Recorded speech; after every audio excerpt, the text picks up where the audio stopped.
Hi everybody! So this is going to be a very different stream slash video than normal. I'm usually a gamer or a singer, or voice acting and whatnot. But if you guys are aware of Johnny Depp, I watching it. I've loved him for Pirates of the Caribbean. Although I used like all the time. Watched it. I'm horrible. Anyways, point being, I started watching it. Then my family just up, and I've been having mixed feelings because the way that it's portrayed and the way that people. I just want to be a spokesperson and a person that has a whole life that's enough in and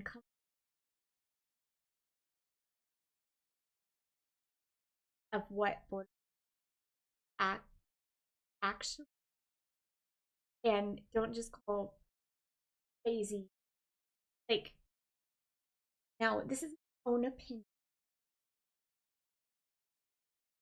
I am really upset that, first of all, this has affected me quite a bit. I do. If you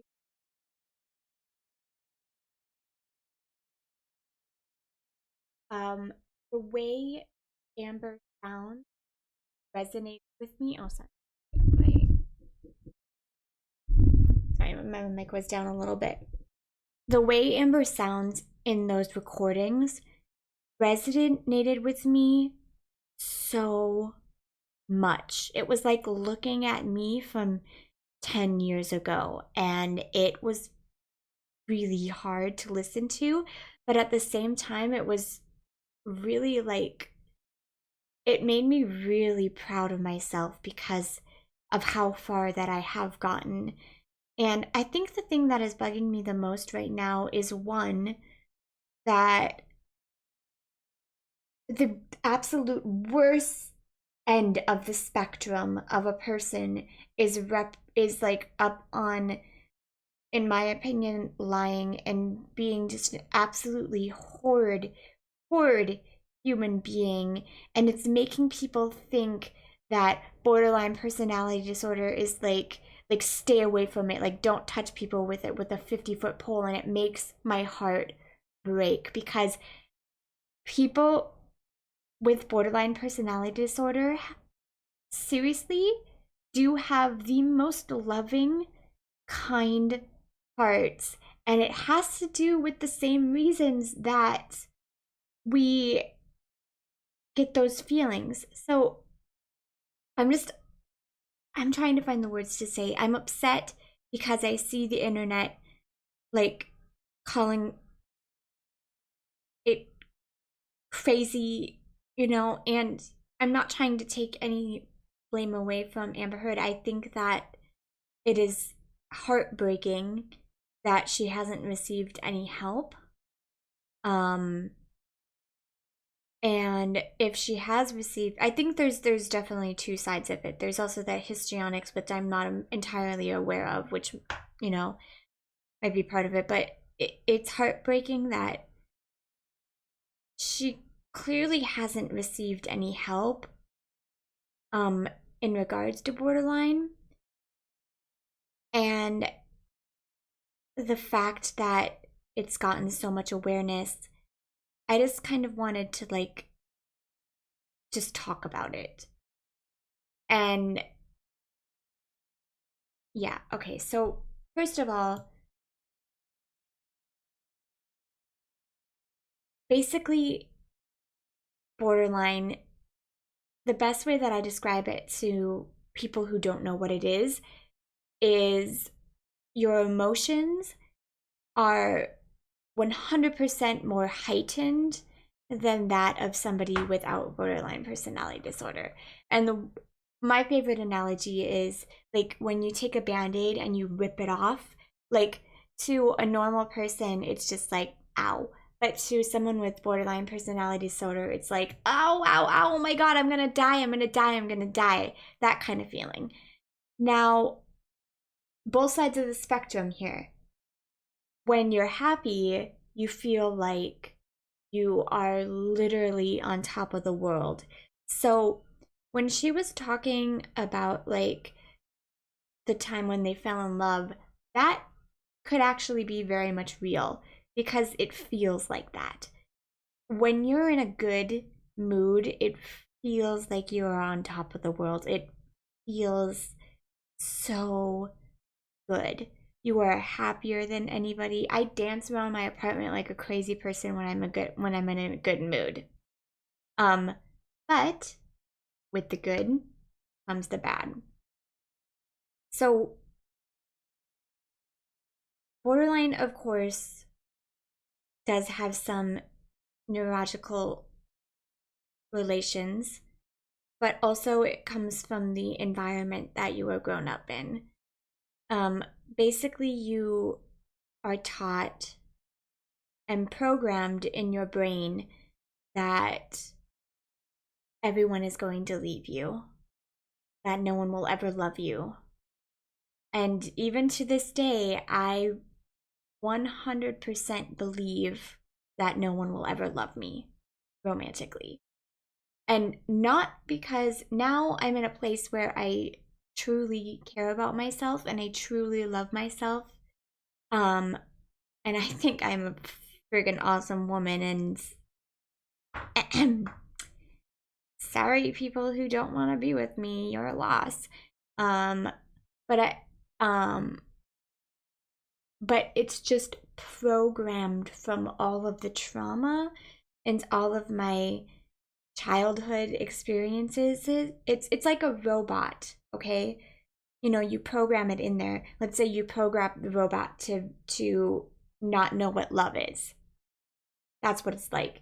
So let's just go this way. So fear of abandonment. So I won't go into very big details but when I was little, I was traumatized. I was called a monster.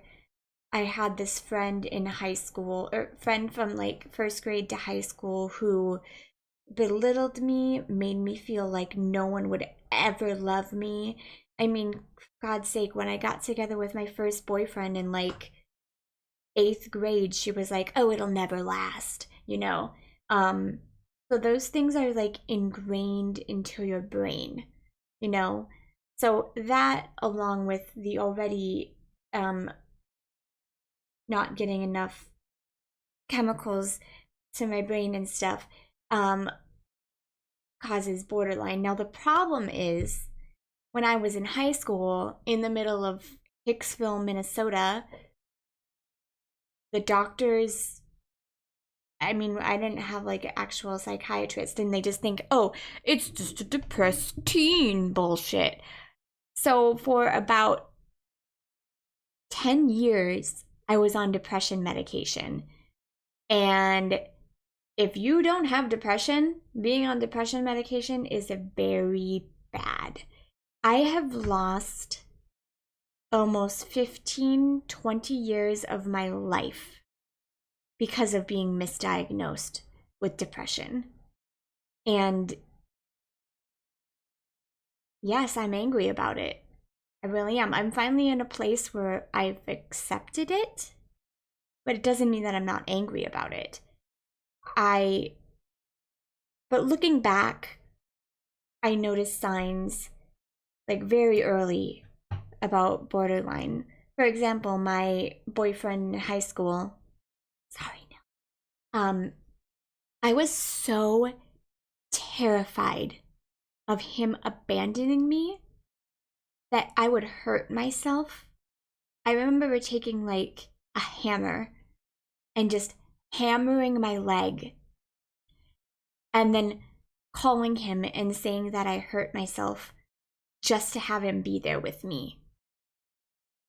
It was manipulation, 100%. I mean, of course you don't realize that you're doing it. You're not consciously trying to manipulate somebody, if you know what I mean. It's just that feeling, that terror. Imagine you are in a room, the lights go out, and like the worst thing that you fear, like maybe a ghost, wraps its like cold hands around you, and you can't breathe, and you can't see, and you can't feel anything except for that pure terror. That's what happens when you feel like someone's going to abandon you. And it happens to this day. I'm just very good at understanding it now and accepting it now, which is a big difference. But my very first boyfriend in high school, I was awful. I was I never hurt him, but I was so manipulative. I think I may have even manipulated him into having sex with me, but he probably enjoyed that. But yeah, it's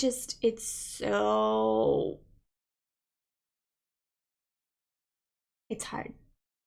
Okay, so then, go to college. Now, see, at that point, they just thought I was depressed. And like I said, if you're not depressed, depression medication, it can actually be worse for you. Now, I will say, I'll go into that a little bit later. First, I want to kind of go over some of the stuff about borderline personality disorder. So if you think that you might have borderline personality disorder and you're resonating with the feelings and the stories that I'm giving you, please go talk to a doctor about it, because it can be very, very misdiagnosed as depression or anxiety. And borderline personality disorder has a very specific therapy. Medicine doesn't really help. I mean, I take pure anxiety medicine, which does help. It helps those panicky feelings. But the only real way to get better is through therapy and emotion regulation and such. So for the sake of all of us who have been misdiagnosed and lost years of our lives, if you're resonating with these stories that I'm saying, please go to a doctor, please. Even if you think you're wrong, I don't care. Go to a doctor, ask about it, have them diagnose you properly, and don't go to a fucking hick-ass middle of nowhere doctor. Go to a clinically trained psychiatrist, psychologist. Okay, so yeah, in high school, I felt that. So one of the things that I really connected with hearing those recordings is like the terror in Amber's voice when like Johnny was going to leave her. That was so familiar. I've done that so many times. So I I remember like in college, I like freaking faked that I was pregnant. I punched a guy. I've punched two guys, although one of them actually deserved it for reasons. But I got married to somebody I didn't even like because I was just so terrified of abandonment that I wasn't able to say no. Luckily, we got an annulment like within a month because I realized it, and but like, so those emotions are real, and it's like I said, it's like that. So yeah, so another kind of thing that could be related to it is self-harming. Now, not everybody with borderline self-harms. I did, but I will be perfectly honest with you, I don't know if it was because I was on the depression medication, or because I was or because of borderline personality disorder, because at the time that I was self-harming myself, I had not yet been diagnosed with borderline personality disorder. I was on depression medication. Um, After I got diagnosed with borderline personality disorder and I actually started getting the correct treatment, I actually stopped hurting myself. And it has been over 10 years since I've hurt myself, and it really is like an addiction. Um, and there's like actual clinical science, like the endorphins that come out of your body when you self-harm yourself make you feel better. It's like when you exercise. So that's why I definitely recommend exercise. Is great, you guys. It's great for any kind of person. It just mentally makes you feel better. And it gives out those endorphins, make you happy. And happy people don't kill their husbands. It's true. It's not wrong. Okay, so yeah, so fear of abandonment. And fear of abandonment really goes with kind of all the other ones. A lot of the times, I would have self-harmed in order to manipulate the person into staying with me because I was so scared of being abandoned. Unstable relationships, yes. You go high to low. I even have an example recently, although, like I said, I'm much better at understanding my emotions, so I know I'm able to, even though I feel the emotions now, I'm able to say, hey, I'm feeling this, and then what we call logic mind it, and say, okay, this is how I'm feeling, and this is my logic mind. One of my fun tricks that I do is I like to look at myself as like a friend. So if I was like my own friend looking at myself and like looking at a relationship situation or something, and like looking at this, like a guy that you're dating, and you have these heightened feelings because you're being doused on with kindness and somebody's paying attention to you. Finally, you look and you say, do I actually like this person? Or am I just so scared of saying no or being abandoned that I'm just with them? For example, it wasn't really a relationship, but I really liked this guy, and we had a chat, and he had not gotten his COVID shots. That was like a dead ringer for me right there. Like, come on, dude. It's not about you. It's about other people. It's about the elderly guy on the train, you know? It's about the kids. It's about not spreading it to your family, your friends, you know? It's not about you. And his freaking excuse was, oh, needle, you know? I'm scared of needles. That is not an excuse to put other people's lives in danger. Anyways, that was a big woo red flag. And I knew it at the time, and I even talked to my family about it. But I still kind of kept talking to him because of that fear of abandonment.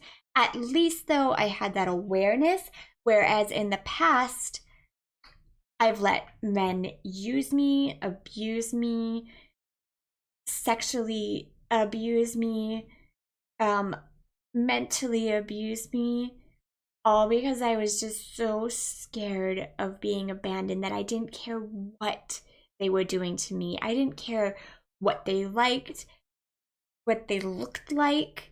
I've liked very unattractive men, and my mom is like, you're so beautiful, you should be with somebody who's attractive. Which, thanks, Mom. But, you know, like, she's right, though. I was dating people who, I don't want to sound like a jerk, but who are not worthy of me. And this last guy was no exception. I should not have to put up with somebody who, like, doesn't want to help people and freaking get COVID shot, you know? Like, or like other things that, you know, he did, like making sexual jokes about my boobs or something, like things that just made me uncomfortable. Like, you shouldn't have to put up with things like that for any guy. But that fear of abandonment is so, like I said, it's like walking in the dark and you can't see anything, and it consumes you. It consumes you.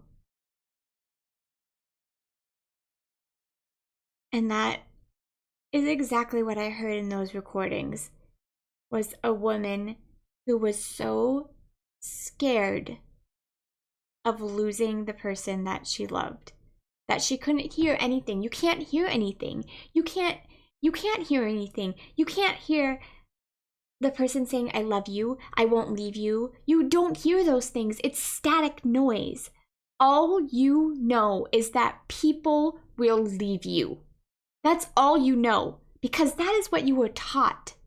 That is what you were taught from the moment you step foot on this planet, that people will leave you. And it doesn't matter what they say or what they do. You just know in your gut that it will happen. And so, no matter what they say, you just go into this panic, and relationships are so hard. Even now they're hard. They're really hard. And now I'm able to step back. And when I'm feeling those things, I'm able to be aware of them. But that doesn't mean that the feelings go away. No, no, no. The feelings are still there. Those feelings of terror are still there. But I'm now able to look at myself in my logic mind. And even though it is the scariest thing in the world, be able to put my foot down and say, this is what I need. I'm not getting it from you. And yes, if they're not able to give it to me and we break up, I will go into a week of panics, mourning, and stuff. And that's just what you have to accept. It's radical acceptance is what we call it. That's another DBT skill. You cannot change these things that have happened to you. You have to accept them and learn how to better yourself. Okay, so fear of abandonment, self-harming. So like I said at the beginning, let's go into self-harming. So fear of abandonment's pretty thing. Oh, I will say that with the fear of abandonment, I tend to push people away because, like, I don't want to be abandoned. So I'm very aware that I push people away because I would rather do that than be abandoned by them. Hey Tracer, I'm so glad you're here because I'm talking about a really tough subject and I needed somebody here, but I don't know if you've seen the Depp Heard case, but I was really pissed because the internet is like talking up a storm about my disorder, and people are like calling people with borderline crazy, and so I'm here to set the fucking record straight. Okay. So, back into my story with Dr. Sky Bunny. 1 second.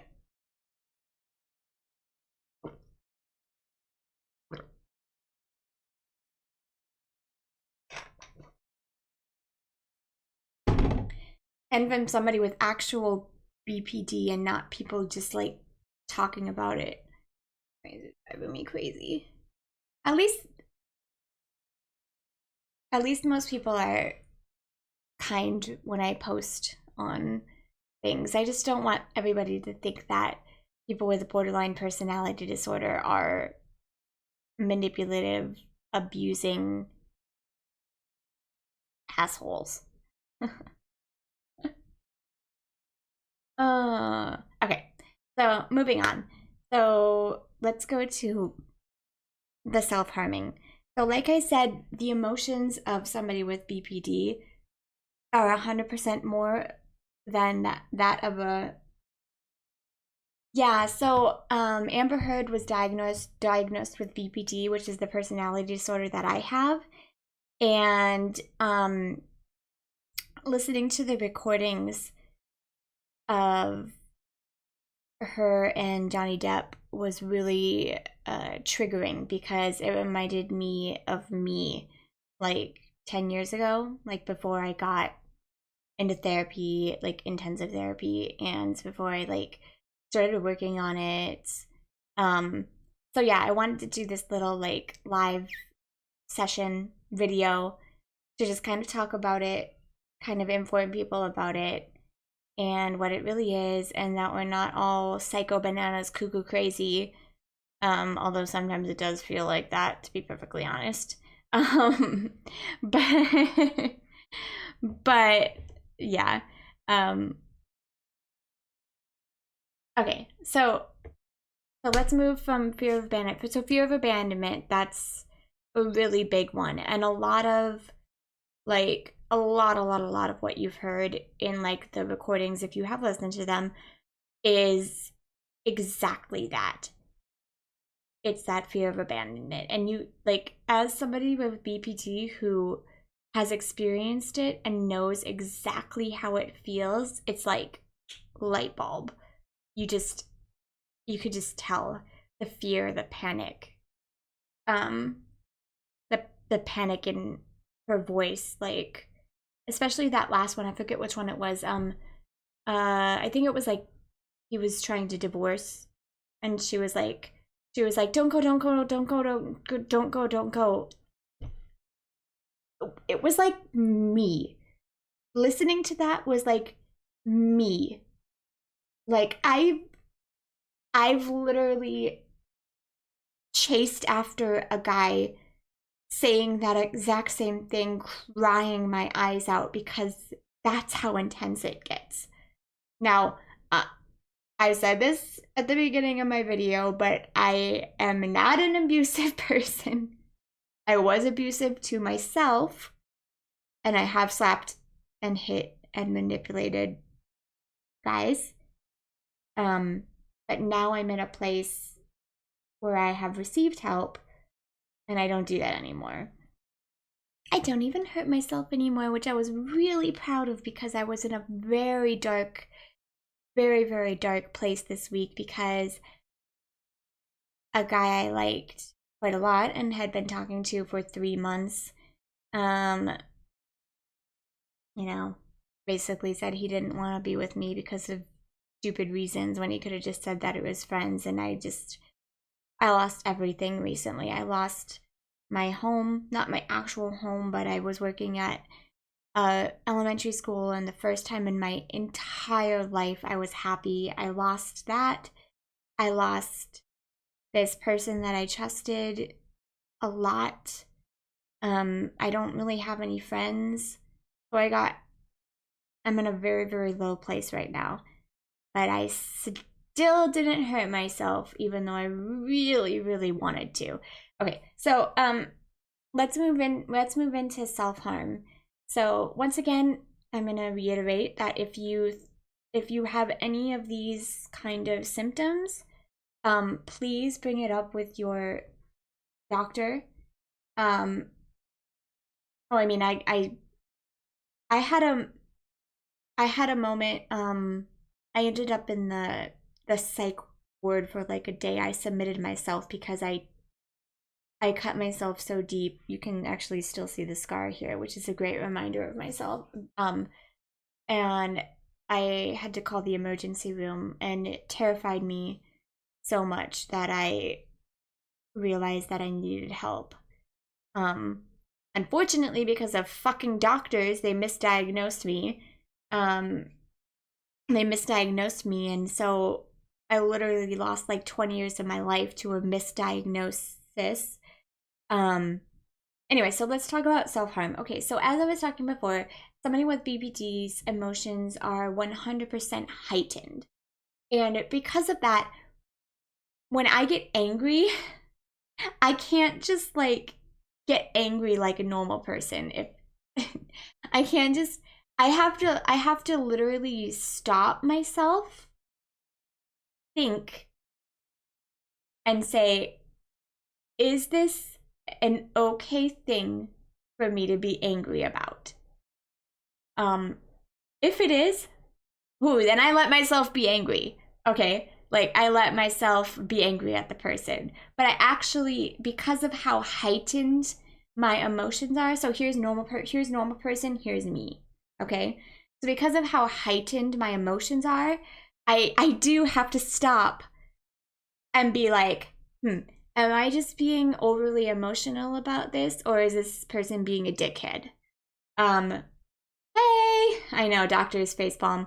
Well, also I grew up in Hickville, Minnesota, and so like in high school, or whenever it was junior high school, they just thought I was a depressed teen, you know? And I thought I had depression like all through college, so I didn't figure out that I had borderline personality disorder until I moved to New York, and I did this like case study for DBT, dialectical behavior therapy, which is a specific therapy for personality disorder. So I didn't realize until I moved to New York, which I was like 23 maybe, 24, 25 at the time. So yeah, I lost quite a long time of my life not realizing what it was. And so once I realized that, like, I got off the depression medication, and then there's not really a medication for it, but anxiety meds do help. So I have anxiety meds. One of the reasons I love Japan is because I can actually afford it. Anyways, back to self. I'm trying to go through the different like symptoms of it and like give a little bit of my experience. Okay, yes. So going back to talking about heightened emotions. So yeah, I have to actually, stop myself, think in what I was saying before, logic mind, emotion mind. Logic, I have to think in logic mind and say, hey, is it cool for me to get mad in this situation? Like, you take yourself out of it, you look at it from like a friend's point of view, and then it's actually kind of funny sometimes because like I will have to do that. I have to like basically put a pause button. Like, you pause the movie and then you go, is this guy being a dickhead? Is it okay for me to yell at him? And then you unpause and you're like, yes, it's okay for me to yell at him. And then you get angry. And it literally is like that. It is. It's 100% like that. And it's like that with all emotions. Obviously the happy ones you don't have to regulate. Let yourself be happy. It's the benefit of having this personality disorder, because when you're happy, you're over the fucking moon. So enjoy that benefit, because the rest of it sucks. Yeah, you don't need to regulate the happy emotions. Sing for your life when you're happy. But yeah, but anger is definitely so. So part of the intense emotions is, as I was saying before, when you cut yourself, it lets out endorphins. This in a similar way that exercise lets out endorphins. And one of my favorite lines from a play that I have done twice, and also a wonderful movie, is, exercise gives you endorphins, and endorphins make you happy, and happy people just don't kill their husbands. And it's true. As soon as I started exercising, I felt so much better. So that's why if I don't exercise, it's no good. I need to exercise. It's part of, and I feel like that would probably help for any sort of anxiety. I mean, obviously being healthy is good all around, but yeah. So that's kind of the self-harming aspect of it. And I want to put this out there. If you are self-harming,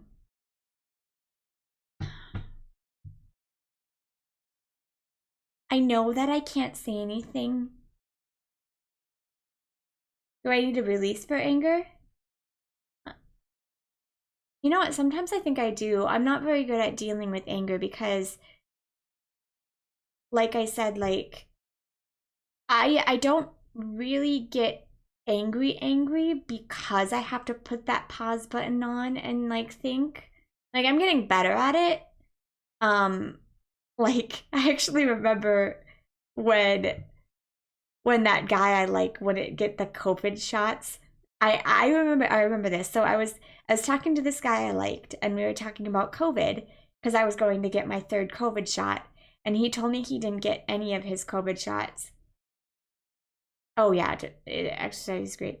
Anyway, so he hadn't gotten any of his COVID shots, and I was like, why? And he was like, because I'm scared of needles, and I got really mad. I got really mad. And so I had to put a pause button, and I was like, okay, is this an okay thing to get mad about? And then I unpaused and I was like, fuck yes, it's an okay thing to get mad about. Because at that time in my school that I adore, like freaking half of my kids were out with COVID. Some of the teachers had caught COVID. These people that I really care about caught COVID. And it's not about you. It's about the people around you and your family and like the freaking elderly guy on the train, you know? It's not fucking about you. So go get your fucking needle shot, you know? Suck it up, be a fucking man, and go get your shot. But yeah, I do have issues with I don't have issues with anger, but I don't get angry very often. So maybe boxing would be a good idea. Like, no, I think that's why I like video games. Because you guys realize I swear a lot when I play video games, right? I think that's probably part of it. Anyway, so self-harm. So one of the things that I may have already said this, but I'm just kind of going down the list here. I wrote like a little list of all this stuff. So the unstable relationships with like the extreme highs and then the extreme lows. Now this can be with friends, family, lovers, not cats. I don't think I've had extreme highs and lows with my cats. But when I don't if you guys have watched some of the trial, Amber Heard. I have to call her Amber Heard because my sister's name is Amber, and I'm like, not Amber. She's not dating or she wasn't dating a celebrity. I would know. Anyway, so she was talking about when they first met. That felt very real, and you guys may have thought it was like dramatic, which it might have been a little bit dramatic, but that actually felt really real because it does feel like that. And I want to put this out there that if you have BPD, you cannot stop your emotions. You can't. You cannot shut them off. And I think that's one of the things that most people have a really hard time with is because they think that they should be able to shut them off, but you can't. And it sucks. I know it sucks. It sucks so fucking bad. When you get your heart broken, it feels like a fucking boulder smashed in your face and you never want to stand up again. That's how I felt this week. But you can't shut that emotion off. You can't. You have to just accept that it's there, and it's the hardest thing to do. It is so hard. I know. It is really hard. You just have to accept. And one of the things that I do is I hug my Monokuma bear, who is not going to kill me because it's a stuffed animal. And I just have to say to myself that it will pass, because it will.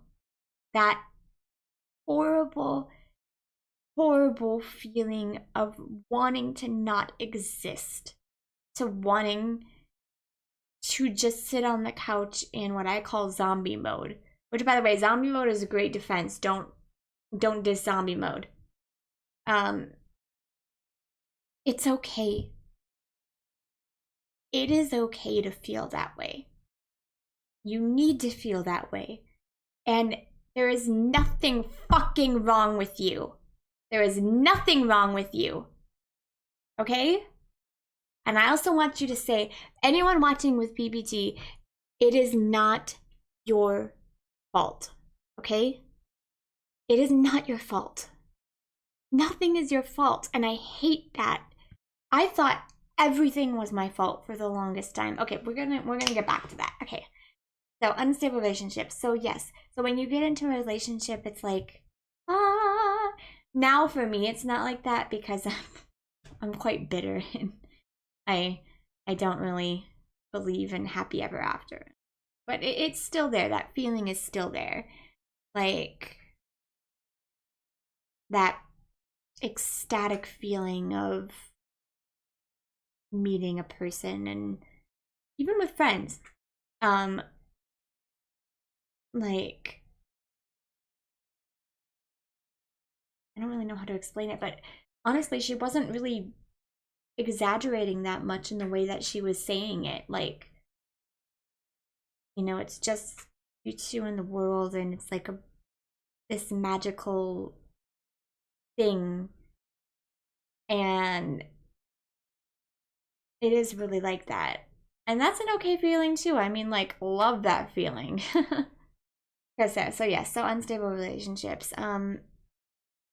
It's taken me a very long time, even with my mom, to get to a point of understanding of what I need, what I don't need, what is good for me, what is not good for me.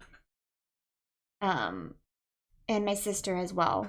Like they both have probably read books on books about borderline personality disorder, and they know the kind of situations that are good for me. Mom actually loves the fact that I'm here in Japan because of the safe environment and because of the fact that I get my medication for only $20. Isn't that fucking ridiculous? Oh my god. I mean, it's $20 a month, but that's the appointment plus my medication, so just saying. But yeah, so like romantic relationships are very hard. They're really, really hard, and it's still something that I'm not very good at. I'm really not. I've definitely improved, but I've only improved because of the help of my therapist. And being able to like go out of that emotion mind and go into that logic mind and say, hey, are these the things that I need? But that doesn't mean that those emotions go away. And it can be very hard because those emotions are there. And so you're feeling all this love, love, love, love, love, love, love. But then you go into your logic mind and you're like, wait, look at this person. I'm using my most recent relationship. He doesn't get so I think the ideal person with borderline personality disorders partner would be a very logic mind-based person. And yes, very caring and understanding.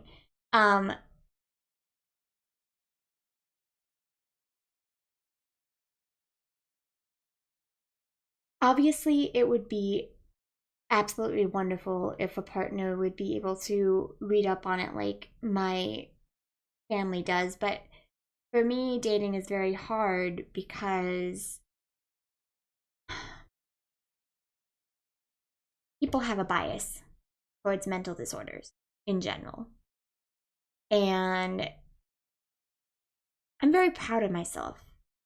I'm very proud of myself, especially after listening to those recordings of Amber Heard in trial and realizing that's where I was and this is where I am now, where I was able to say to my most recent relationship, if you don't like me, say it. And I'm fine being friends, but I need time not speaking to you because I have feelings for you. Like, I was able to say that, and god fucking damn it, it hurt. Like, ripping my heart apart, it hurt. Still hurts. Mostly because I'm alone, not necessarily because of him. But even though it hurts like that, I'm now able to do that. So I think a very logically oriented person would probably be the best.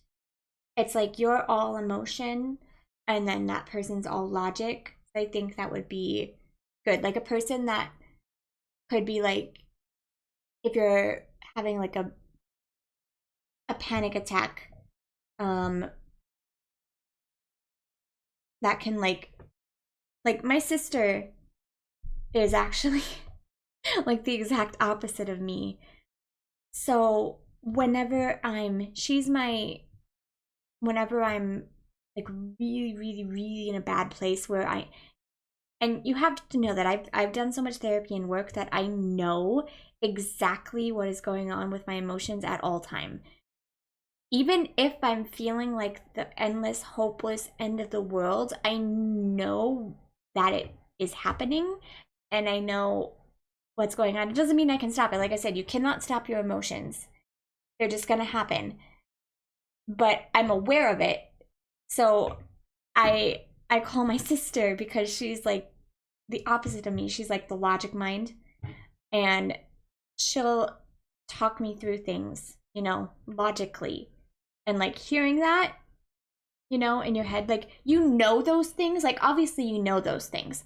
Like for example, when I got out of my I lost my I didn't lose it, but it was a 3-year contract, and so then I had to leave my elementary school, which I adore more than anything in the world, and I miss it so much, and I'm still grieving about it. My sister, when the day afterwards, I was absolutely awful. And the things that I already knew, like, I knew that I wanted to have like my own classroom, and not be like an assistant teacher. And I knew that I wanted to get paid more and that I wanted to and that it would be a good opportunity for me to like do more acting and like,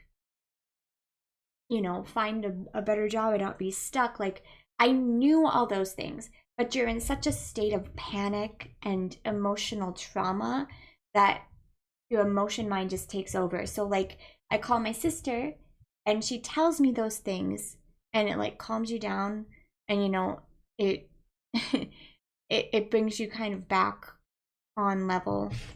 Hi baby. Nami's definitely an emotion minded person. No, actually Jack's probably my emotion minded person. Okay, yeah. So I think like a very logically and not necessarily like smart, like engineer or whatever, just like someone who's less emotional and more logical. Oh, I can't do long distance relationship. It's hard. It's I mean, nobody wants their partner to leave them. But the difference is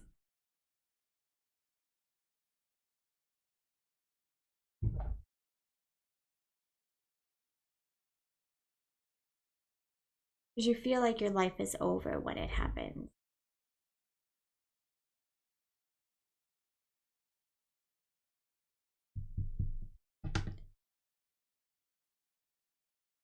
That's pretty much the best way that I can say it.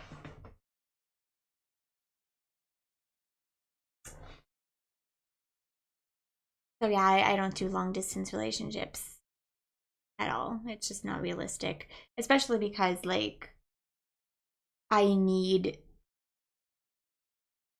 like so let's go into another aspect of BPD. Difficulty trusting people, which is why the current person just shot me in the head, because it takes a lot for me to trust people. I literally think the world is evil. I do. I think that most people are not very kind. And I have to say that it has nothing to do with me. Like I used to think this.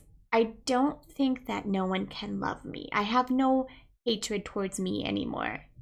Okay? I think I'm an amazing woman. And I think that any guy would absolutely be lucky to be with me. I don't trust people. And so this last guy, I opened myself up, which was really hard. I told him about my abuse as a child. I told him about my trauma. I told him about the sexual abuse I had from a boyfriend in America. Um, and that's why I have a hard time with, you know, that kind of thing. And I called him when I was having a panic attack and he told me to breathe. And that was really hard for me to do because I don't trust people. Um, and so I trusted him. I don't know if I really 100% trusted him though, because like, so that's why long distance is just impossible, because I think in order to build trust, like you have to spend time together. And like if long distance you're not exactly spending time together. But I mean like it's not necessarily like spending like time physically together, but also like talking on the phone and having them like reach out to you and stuff like that. But same goes with friends. I want to be perfectly clear that it's the reason that I don't have very many friends as well, because I just have a hard time trusting people. I don't believe I don't I just the world has taught me that people are cruel. And the reason I say the world has taught me is because that is the experiences that I have had. I have had very, very kind moments, such as my school. But my elementary school was probably the first time in my entire life that I was treated with such kindness from people.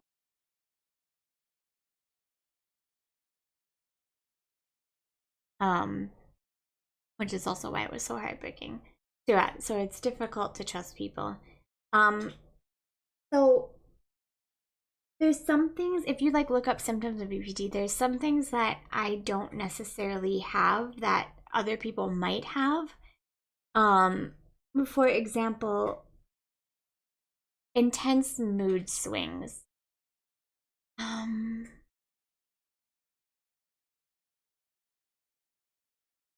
I guess maybe I do have mood swings, but it's not like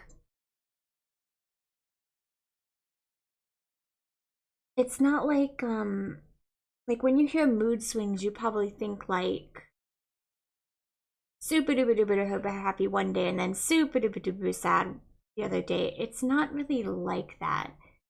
It's most, I mean, maybe it might be for some people like that.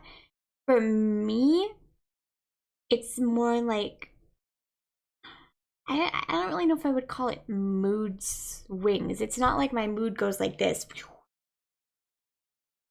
Like,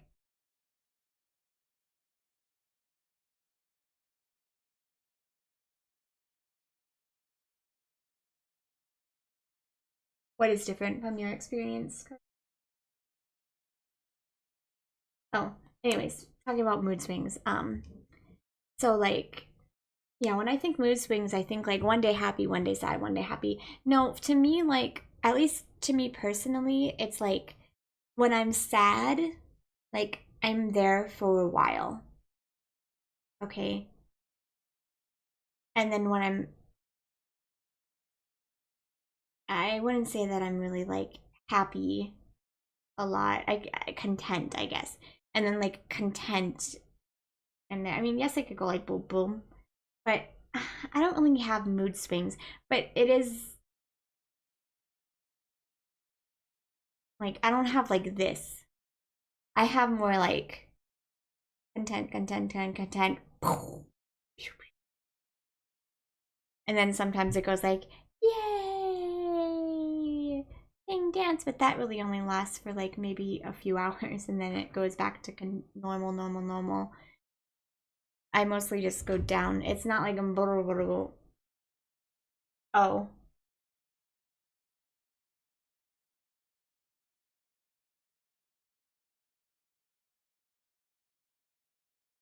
Yes, well,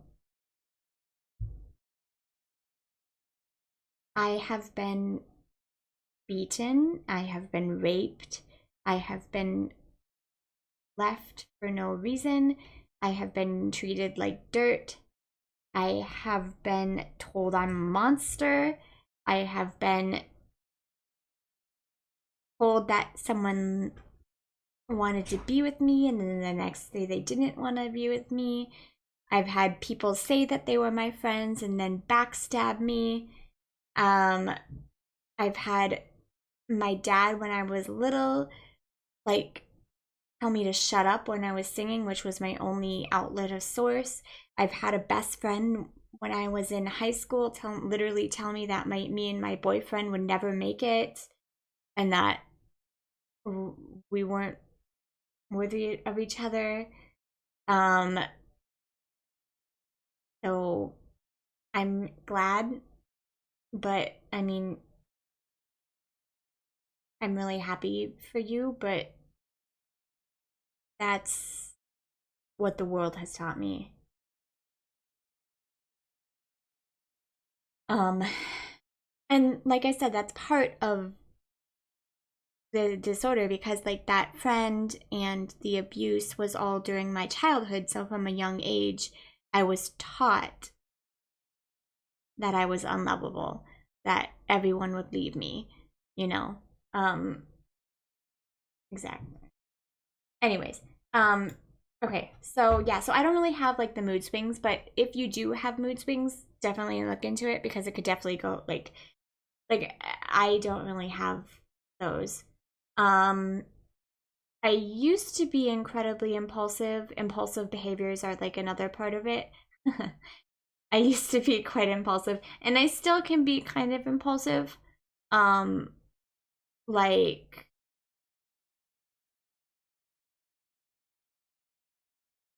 the most impulsive like shopping or eating cookies.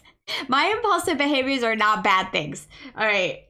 So, I mean, yes, there can be really bad things like substance abuse or alcohol and such. Um I would actually say that if you do have borderline personality disorder, to try to stay away from alcohol because alcohol makes it very hard to control your emotions. Like, I do not drink alcohol because I know that the only way I will drink alcohol is if I'm feeling okay with myself. Like there's no pain going on and when I say that I mean like any kind of pain. Like I'm stressed because a student in class was a jerk. Like even that kind of pain could like, because alcohol unhinges. So I don't drink at all just for my safety and for my mental well-being. Um, but yeah, my impulsive behaviors are fine. Maybe the money thing is not so fine, but like my impulsive behaviors are like eating cookies.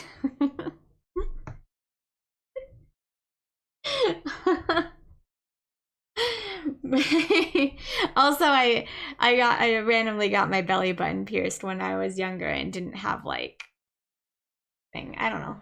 But yeah, I mean, so like I said, not all of these, not you might not tick every single one of these boxes like impulsive behavior. If you have a impulsive behavior where you go eat cookies, maybe you know what I say? If you're feeling like crap and your emotions are woo woo woo, go get a fucking cookie. You deserve it. That's what I say to myself when I'm not feeling good. I'm like, oh, I can eat this cookie. It's fine. I feel like crap. I can have a cookie. um, so yeah, so impulsive behaviors. But I know alcohol might, I know that wanting to escape is a real thing. Wanting to escape the pain. Because, like I said, you can't stop these emotions. You can't. wanting to escape the pain is a real thing. But to me, alcohol just always made it worse. Like, it just made it worse. Like, I would do things that I would regret. I would feel worse about myself when I was hurting myself or was trying to stop hurting myself. I cut myself so much more when I was inebriated, which is dangerous. It's really dangerous because you're not, one, you're not thinking.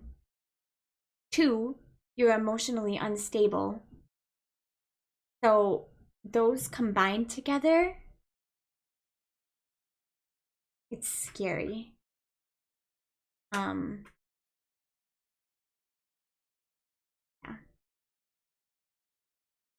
So I would just, I know a perfect scenario, I would just avoid alcohol at all times, but I do understand that feeling of wanting to not feel. I do. I'm not gonna lie and say that I'm like a perfect saint and that I'm so good at controlling myself. No, this past week I've been absolutely miserable. I've been taking these anxiety meds to help me sleep because I just didn't want to be alive and feeling. I call it my zombie mode. The anxiety medicine like is for emergencies and it's for like panic attacks, and I've had panic attacks at the drop of a sound this week. I'm still recovering. But yeah. So I just kind of like slept through it and watched a lot of Project Runway. Yeah. So just be careful with that. So one of the last things that I want to talk about is the feelings of, I kind of touched on feelings of emptiness or like numbness. And I actually have 10 years of memory loss. I know that sounds weird. I have 10 years of memory loss due to trauma. And disassociation from my body. That I don't remember a lot of my 20s. Like I physically can't remember it, and if I try to remember it, it's like I'm looking into another person's life or like a dream. And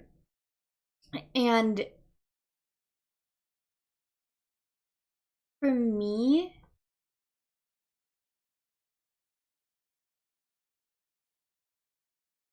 the best way I can describe it is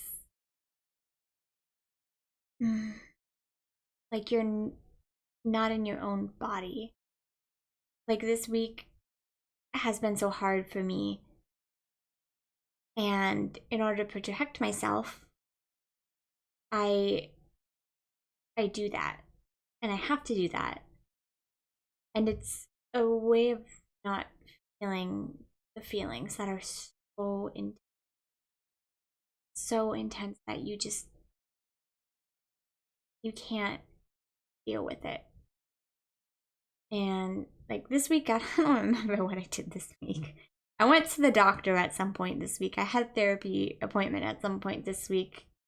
But I mean, I'm at a point now where I actually say to myself, it's okay.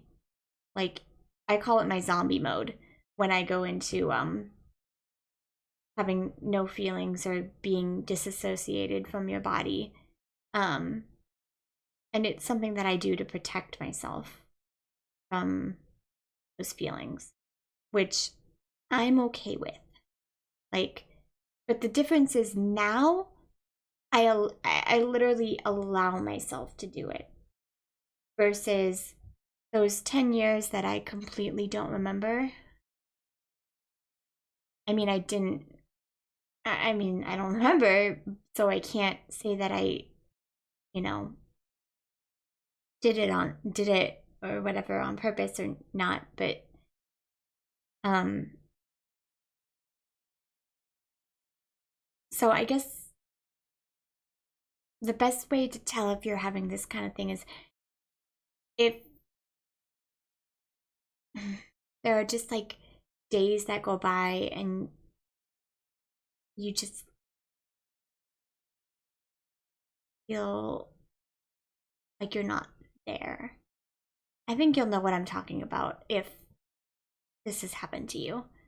It literally feels like you're just like a doll. I even kind of feel that way right now, to be perfectly honest. I'm still recovering. And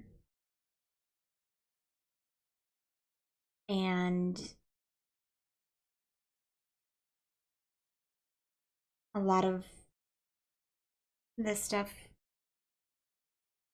is too hard to deal with. So you separate your mind from your body. Not like psychically, but and I'm not gonna say that it's a bad thing because I personally use it as a way to protect myself, and it's not like I do it purposely. It's not like a switch whoop on I'm no longer in my body.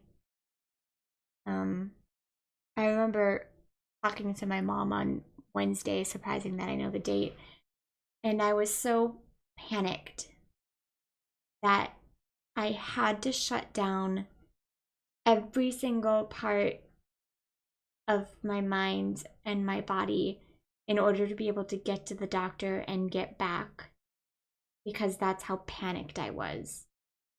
And now I'm in a place that I'm aware of it, and I literally texted mom and I was like, hey, I know that you're worried right now, but right now I just need to shut everything down because I can't handle it.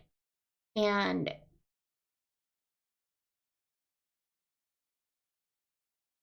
I think that's okay. Like, I personally think it's okay. Like, these emotions, it's so hard to tell somebody who doesn't have BBT how heightened these emotions are. It's like being on a roller coaster. It is like being exactly like being on a roller coaster. It's like the highs are highs and the lows are like I described before. I loved that description that I described. It's like you're suffocating and it's dark. And if you let yourself feel, or oh, I don't really want to remember what I did before Tracer. It's a certain way of protecting myself. I didn't write a journal. I have like flashes in my mind of certain things, but they feel like dreams. So like whenever I hear my age, I hate it because it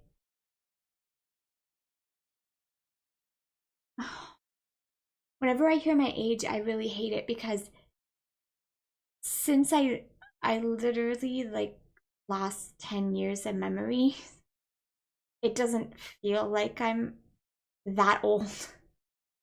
I'm not old, but you know, I don't like it.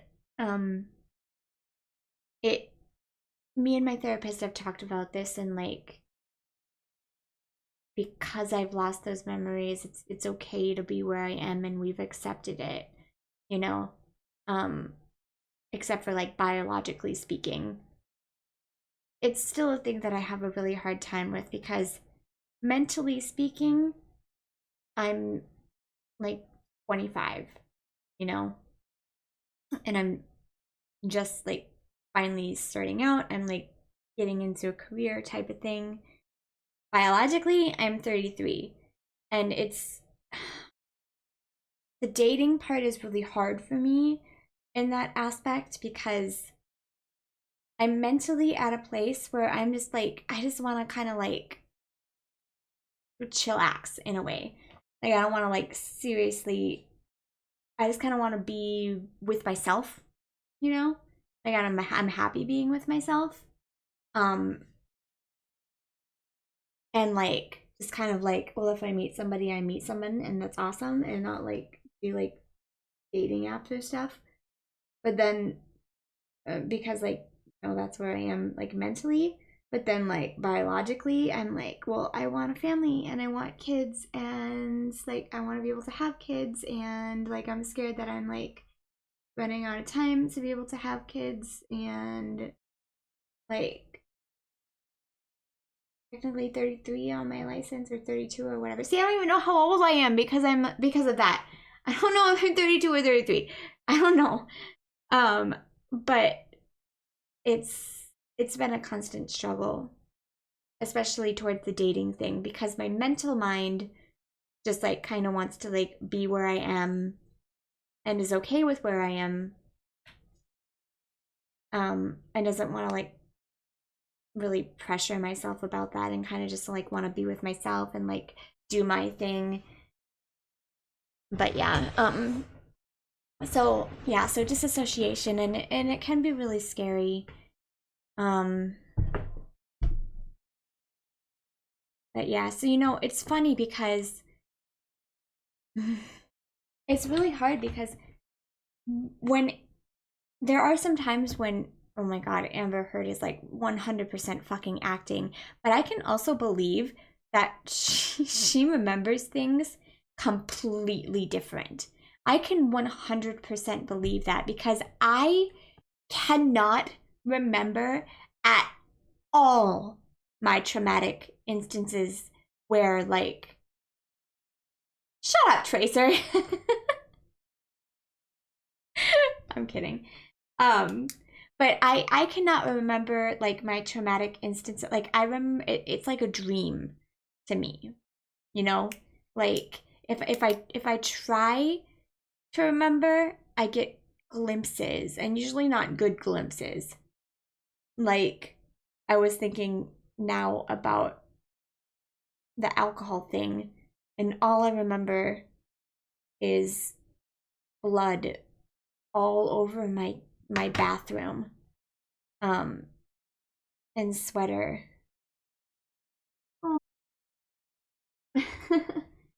Gotcha, said that. So, like, I can 100% believe that her memories might actually be different. Um, but I will say that, like, yeah, so I can definitely believe that her memories might be, like, a little hazy. Um,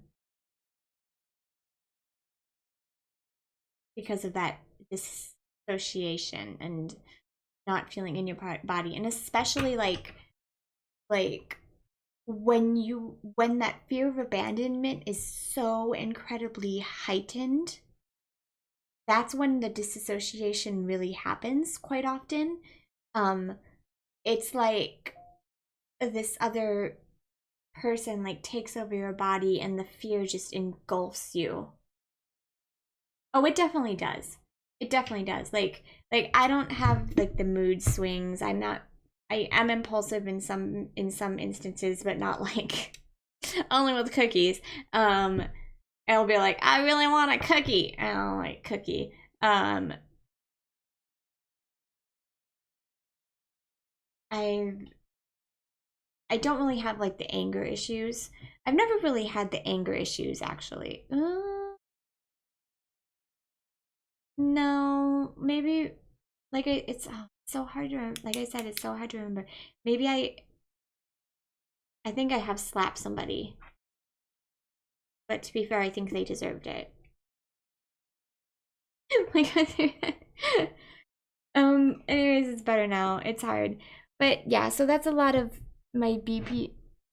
baby. This is my cat. That's a lot of my BPD knowledge. If you are somebody suffering with it, okay, now we're gonna go to my little like positivity spiel here. I can't really tell you what to do. All I can tell you is that DBT, dialectical behavior therapy, is the best thing, and it's really, really helpful. It helps you, like, one of the greatest things is being able to understand your emotions. You have to understand and accept them, accept that they're there, accept that they're not gonna go away. Hi, baby. And accept that they're there, accept that they're not gonna go away, and understand what to do in certain situations. Like, I was in such a bad place that I just needed a week off of work. And I called in and I took a week. I'm still not quite recovered. And I just knew what I needed. And I know that it'll pass. It will. It always passes, these feelings. But you can't just whisk them away. You know, they're not going to go anywhere. So being able to understand them, accept them, and also being able to look at it from an outside mind, logic mind. So you can say, if you're feeling that abandonment fear, you can say to the person that you're dating, hey, I'm feeling this way. Or if you're not comfortable saying that, you can take a step back, go to the bathroom, splash some water on your face. You can even say, you're in your head, like, and logically point out, like, one of the things that I do that is really helpful, especially when I'm feeling emotional, like I said, my mantra is, it will get better, it will get better. When I'm at the low, I've been at the lowest of the low this past week. I just have to keep saying it will get better. And even though it feels like it's not going to, it will. It will. But yeah, I still have a really hard time with relationships, but I am getting better. I am able to stop myself from sending stupid text messages and ruining everything because I'm pushing someone away. I'm able to do that.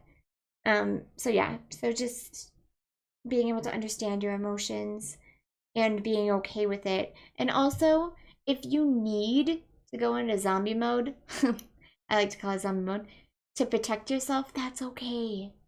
That's okay. Do what you need to do in order to make yourself feel better. Eat cookies. If you're like me, like cookies.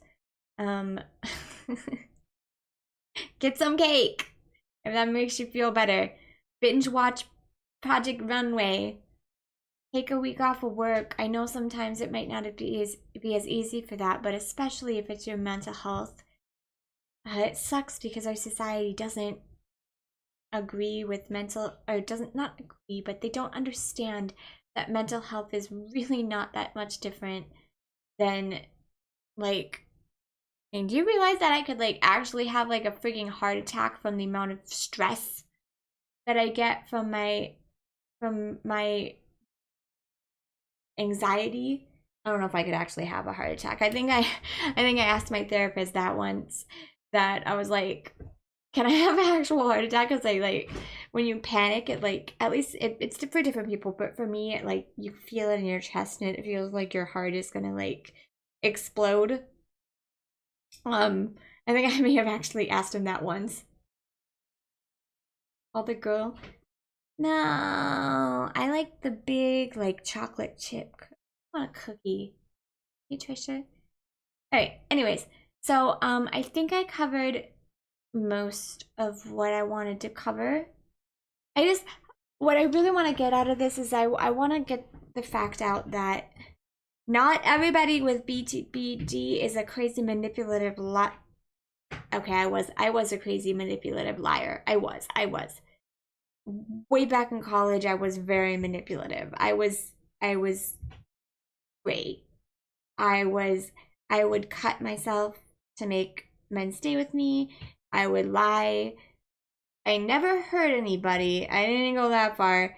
And I didn't like do that, but I wasn't that bad. But I think that's because I have a moral conscience at the same time. Um, um, but I think the thing that I just want to say is that it's not our fault, you know?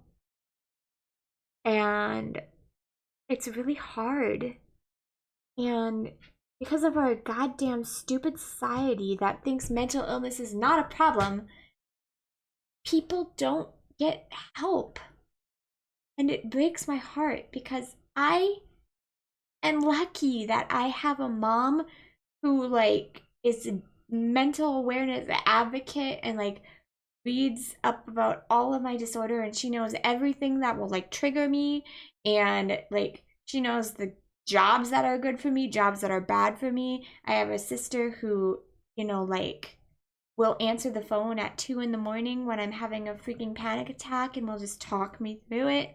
You know, I have that, but not everybody has that. And so not being able to like go to a therapist or go to get medicine, it just, it's not their fault. And it's something that needs to freaking change. And I really wanted to bring awareness to this because it's happening all over the internet now, right now, with this case. And I really don't want to side with Amber Heard at all because I think that there's more to it than just her borderline personality disorder. Like, there is like definitely more going on here, in my personal opinion.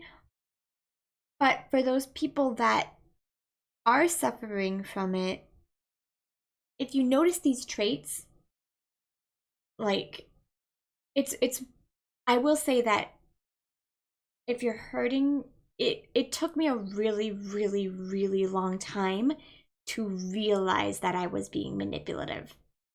Um, and what I mean that is that like I would hurt myself in order to like get attention, because I didn't want to be alone and I didn't want to be abandoned. That's how I manipulated people. Um, Sometimes I would hurt myself just to get love. Um, which I know sounds horrible, but I mean, like I said, I can't really remember, but like it took me a very, very long time to realize that I was being manipulative. And even now, I have to think, am I being manipulative? Am I, and so I like, I'm much better, but I would send texts like, you know, that were like kind of manipulative. And it's not on purpose. I mean, I'm not like some evil mastermind genius like back here. It's not on purpose. It's just because you're so scared of being abandoned, you know? But if you are noticing that, one thing I would say in particular, if you're noticing that the reason that you're hurting yourself is because you want somebody to notice, that's a really good sign of the the fear, you know. Anyways, I blah blah blah blah blabbed. So I'll open up the floor to Tracer and Kurtla for questions, if you have any questions.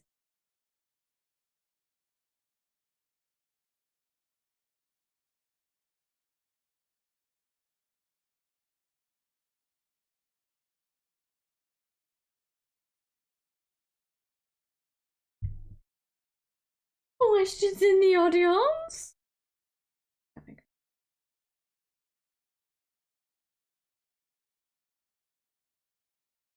Side of the Thin Mints.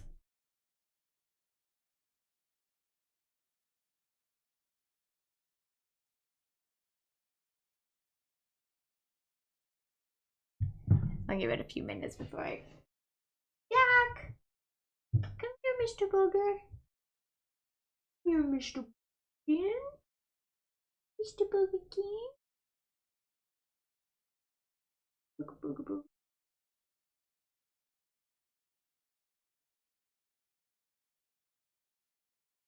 I had to play with you earlier.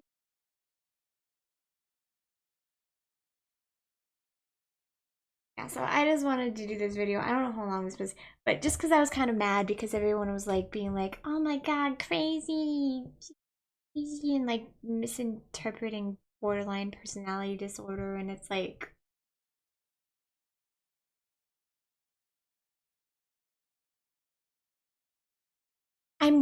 the reason that I wanted to do this video is because I'm scared that people are going to look at it and be like, oh my god, people with borderline are fucking psychotic. And I think that could hurt it. I think it is good to get awareness because it is very misdiagnosed. I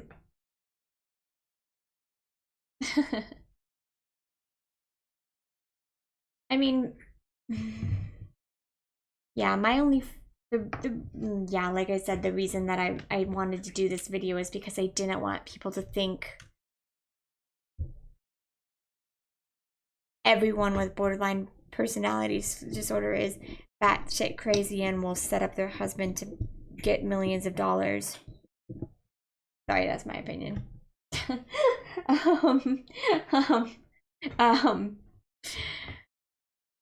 And like, you know, scare people away from like wanting to be open about having it, or it does get misdiagnosed a lot as bipolar. Actually, they did think I was when I was younger, they did think I was bipolar. And that can be dangerous because, like, first of all, for bipolar, there's actually like medicine for bipolar. But if you're bipolar, or if you're borderline and not bipolar, then that could be bad. Like, you know, it's just, so I hope that this trial in this case makes people more aware of it, and if they're specifically going through it themselves, like to ask themselves those questions, like, do I have fear, like the things that I listed off in this video? Do I have fear of abandonment? Am I self-harming in order to make somebody stay? Or like, if someone wants to leave me, do I get this deep engulfing fear and I just don't remember? Do I have out-of-body experiences where the feelings are so intense that you just can't feel anymore and you just have to be a doll? Like, do this person as God and then hate them the next day, you know?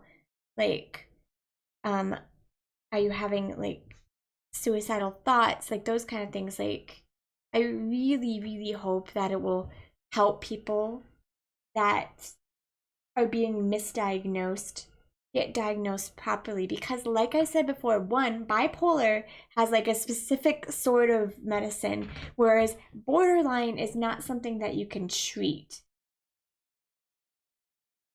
Of course, yeah. I'll just finish this statement up and I'll say, like borderline is not something that you can treat. Like, you can take anxiety. Like, I haven't, like I said, I have anxiety medicine, which helps quite a lot.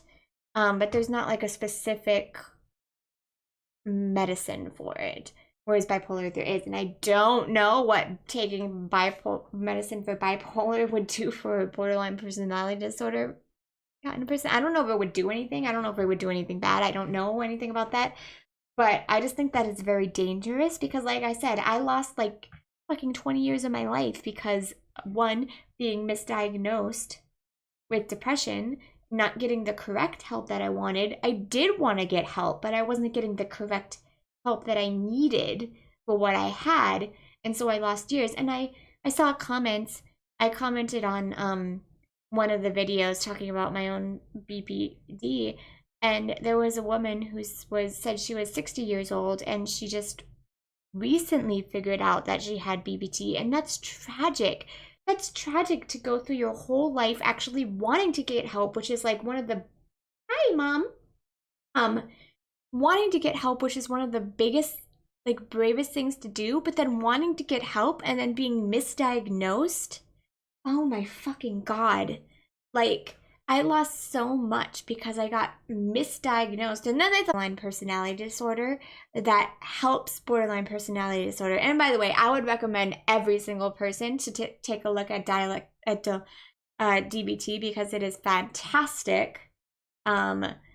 It's really good with relationships because it's like there's a lot of things about relationships in it, and like I think in like emotions and stuff, and I actually think that I'm better at understanding my emotions than like a normal person because of my training. But yeah, so I'm really, really, really, really hoping that this trial will help the people that have it and will kind of just like open it up. I'm really hoping that it doesn't go the other way and make everyone think that people with BPD are batshit crazy. Not saying that I wasn't batshit crazy, because I was batshit crazy before I got help. But I realized I needed help and then got only cute crazy, which is now. So yeah. So if you guys haven't seen the trial and are curious about it, there's a channel that I really like. It's actually a psychiatrist, and this is how I kind of found out about it, because I watch his channel. He has a lot of really good things. Psychology in Seattle is the name of the channel. And he covered the forensic psychiatrist who was talking about the BPD and stuff, and she does a good job of talking about it. But I do want to, before I end this video, I want to say people with BPD are not abusers. Not everyone with BPD is a freaking abuser. Okay? They might abuse themselves, but they're not like gonna hurt other people. And that's like my biggest fear from this. Don't think that. It's not like that. People with BPD are in pain. They're in so much pain, and they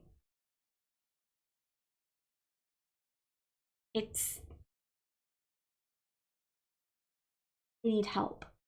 They need a lot of help. And not to be labeled under that cloud. So hopefully. Yeah. If you guys have any questions, of course, feel free to comment below. I will try to answer them. I'm not like the Buddha of BPD. I've just been through a lot, and also I want to say that certain things work for certain people and certain things don't work for other people. For instance, there's something called mindfulness that goes with DBT, which is the therapy for BPD. I know it's very lots of letters. And meditation is part of that mindfulness. I'm not good at certain kinds of meditation, but I'm good at other kinds of meditation. My therapist has tried me to get to do like hour-long meditation for a very long time. I can't do it. I've substituted it with yoga because yoga works and meditation doesn't work. Like just sitting, I can't sit still for like an hour. I can't do it. So like there's that thing. One thing will work for you and one thing won't work for others. But I mean, it's like that with any kind of thing. But definitely get into DBT. It's nothing else will really help you other than that. Medicine won't just like magically make it go away. You have to do this therapy. Okay, so with that, I'm going to call this a night. I think I kind of rambled on for more than I did. I hope I got my certain points out there. I'm, in my own personal opinion, yeah, the wrong medication was so dangerous in my situation. Definitely check out the trial. It's very, I think it's gonna be one of those, like, how do you say, like pulp culture history things.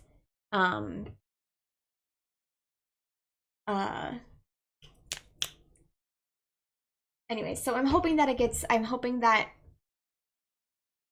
because of this, more mental awareness can be kind of like opened up, and such like that. So yes. Oh yes, I personally, my personal opinion is that Amber Heard is doing a complete disservice to the mental health community, and it absolutely makes me sick to my fucking stomach. Like, she's giving everyone who has like borderline or histrionic, I don't know much about histrionic, I don't know, like a really, really bad name, and I don't like it. Don't like it. And I hope, well, I think justice is already kind of being served as we're like getting evidence, and people have said even if like Johnny Depp doesn't win, that at least like the evidence is out there now, you know? So yes. Hashtag justice for Johnny Depp. Alright, so thank you guys for watching. Once again, if you have any questions, please feel free to leave a comment below, and I'll even link you to the channel that I like, who's doing he's doing a really, really great coverage of the trial. He's a psychiatrist. I like watching him because I like watching his take on reality shows. But he talks about like the borderline really, really well, and he does a really great job of that, and also like all the other things, and he has a very like objective mind, so I like it. So I'll link that down below. So yeah, any questions, any whatever, if you guys need help, if you feel like you don't know what to do, I like leave a message below. If you just want to connect with somebody who probably understands 100% what you're going through, leave a message below. I love all of you, and I know this is very different from my normal content, but I had to do this because the trial was freaking pissing me off. All right, Johnny.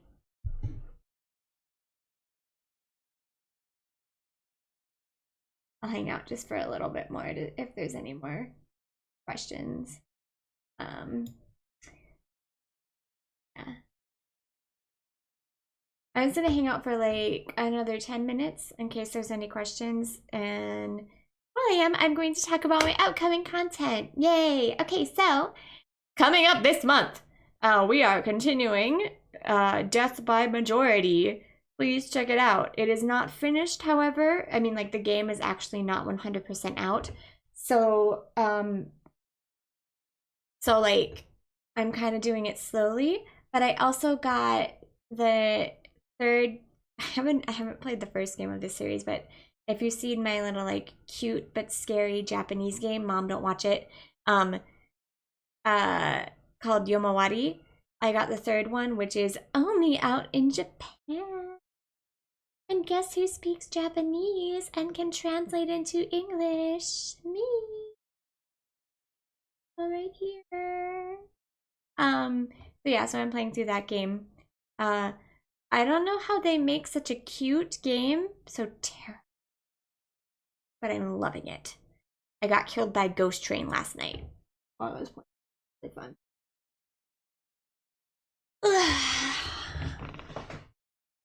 Also, every Friday I put up my Japanese visual novel where I translate into English.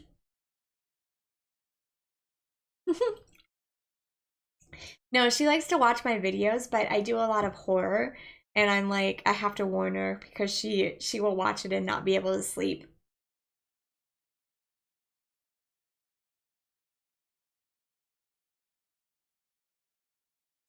I think even me talking about it might make her not be able to sleep. Like, I hope me saying that I got killed by a ghost train is okay.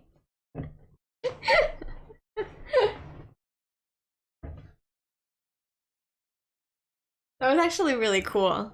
I'm not gonna lie. There was tracks, and so I walk on it, and I hear that ding, ding, ding, ding, ding, ding, ding, and I knew exactly what was gonna happen because, like, it's a ghost village. So I was like, oh crap, there's a train. But I didn't know which way the train was coming from. So I like just started running and then I got ran over by a ghost train.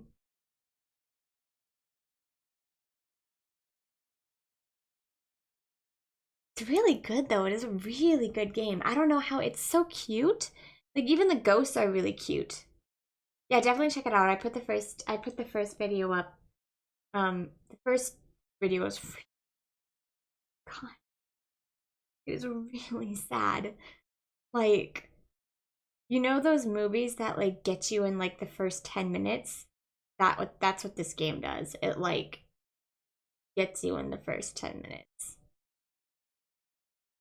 I'm just hanging out for a little bit in case any stuff with me to my mind. Ow. Um, I think I accidentally made myself a boy though, because um, so at the beginning of the game, so in Japanese, boku wa is usually used by guys. Ladies don't really use it. It's ladies don't use it. They use it in songs though, just because it's easier lyrically wise to use it in songs. But ladies usually use watashi, not boku. And so like at the beginning you like look at yourself in the mirror and it's like watashi wa, or oh my god. Yes.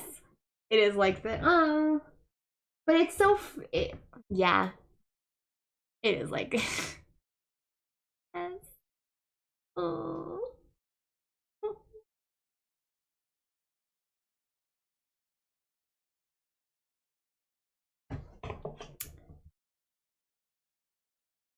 Oh my god, and it gets you. It's like it like grabs you and it's like, "Come here. Play this game." And then last night I was in like a swamp area and there was like scarecrows just like popping up randomly. But then I knew that it was going to happen because it kept happening. I think they're nice scarecrows. I'm not sure. I haven't finished that part yet. I think they're nice. They're nice scarecrows. How's that the only anime that made you cry?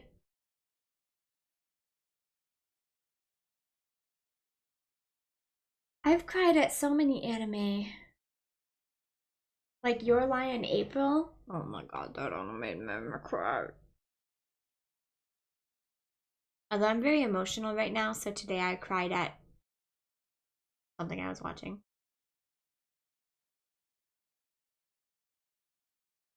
Your Lie in April, they should make me cry. Angel Beats. Oh my god, Angel Beats!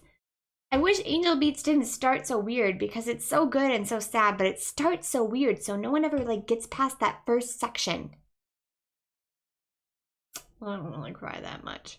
Okay, well, I think if anyone was going to ask questions, they would. Okay, so I'm going to head off, and I will see you guys next time. Make sure to check out my episodes. Love you. Stay safe.